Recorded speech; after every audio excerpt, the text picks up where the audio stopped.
सोनिया और निधि दोनों रूममेट्स थी। एक दिन निधि अपने कुछ काम में बाहर जाते हैं। निधि के बाहर जाने के बाद सोनिया घर में अपने काम कर रही थी। काम करने के वक्त सोनिया की चश्मा गिर के टूट गया। सोनिया चश्मे के बिना 2 मीटर दूर की किसी भी चीज को नहीं दिख पाती थी।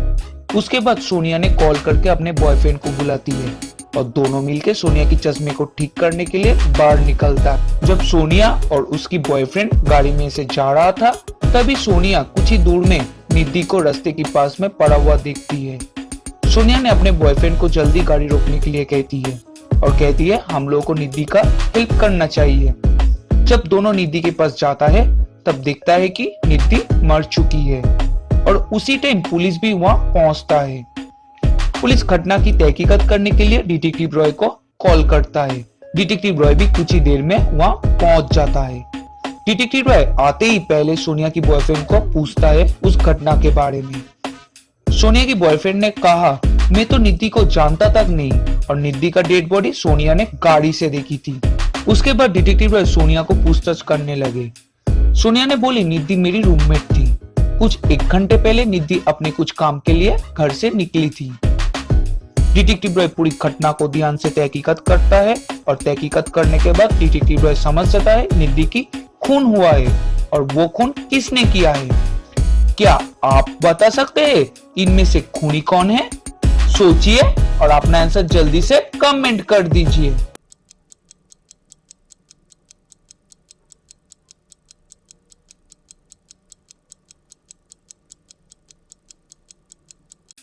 चलिए देखते हैं इसका आंसर क्या है। निधि का खून उसकी फ्रेंड सोनिया ने की थी क्योंकि सोनिया की चश्मा टूट गया था और सोनिया चश्मे के बिना 2 मीटर से ज्यादा दूरी की किसी भी चीज को नहीं दिख पाती थी।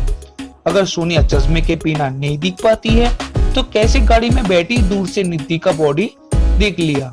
इसका मतलब सोनिया झूठ बोल रही थी और निधि का खून सोनिया ने की थी। डिटेक्टिव रॉय समझ जाता है और सोनिया को पकड़ लेता है। डिटेक्टिव रॉय की समझदारी के लिए वीडियो को जल्दी से एक लाइक कर दीजिए। चलिए अब अपने IQ को चेक करते हैं। पहले इस पतंग को ध्यान से देखिए, उसके बाद इस अम्ब्रेला को भी ध्यान से देखिए और इस बलून्स को भी ध्यान से देख लीजिए। और अब आपको बताने हैं इनमें से कौन सी पतंग को पहले देखे थे। सोचिए और अपना आंसर जल्दी से कमेंट कर दीजिए।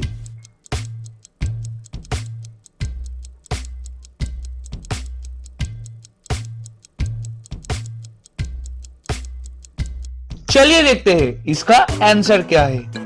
आंसर है नंबर डी। अब आपको बताने हैं इनमें से कौन सी अम्ब्रेला को पहले देखे थे। सोचिए और अपना आंसर जल्दी से कमेंट कर दीजिए।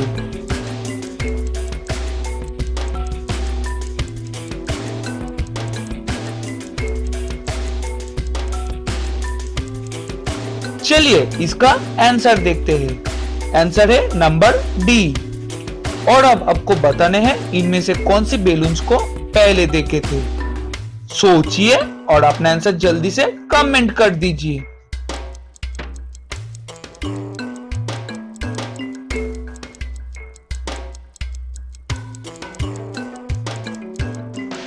चलिए देखते हैं इसका आंसर क्या है। आंसर है नंबर ए।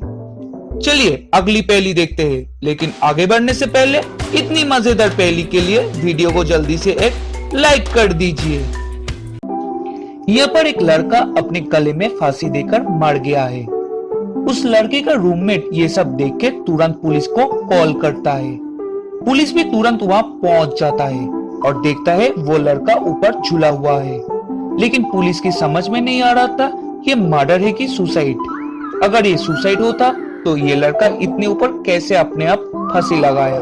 उतने ऊपर जाने के लिए उसे किसी चेयर नहीं तो किसी टेबल की मदद चाहिए था, लेकिन इनमें से कोई भी चीज यहाँ नहीं था। तो कैसे इस लड़की ने इतने ऊपर फांसी लगाया? क्या आप बता सकते हैं ये मर्डर है कि सुसाइड? सोचिए और अपना आंसर जल्दी से कमेंट कर दीजिए।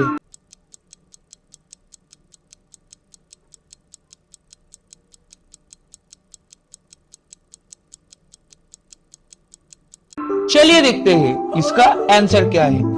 अब ध्यान से देखेंगे तो देख पाएंगे लड़के की पैर के नीचे पानी गिरा हुआ है। इसका मतलब वो लड़का फांसी के लिए पेड़ के नीचे बर्फ का इस्तेमाल किया था। इस पिक्चर को ध्यान से देखिए और अब आपको बताने हैं इस सिचुएशन में आप किसे बचाएंगे, अपने माँ को या पिता को। सोचिए और अपना आंसर जल्दी से कमेंट कर दीजिए।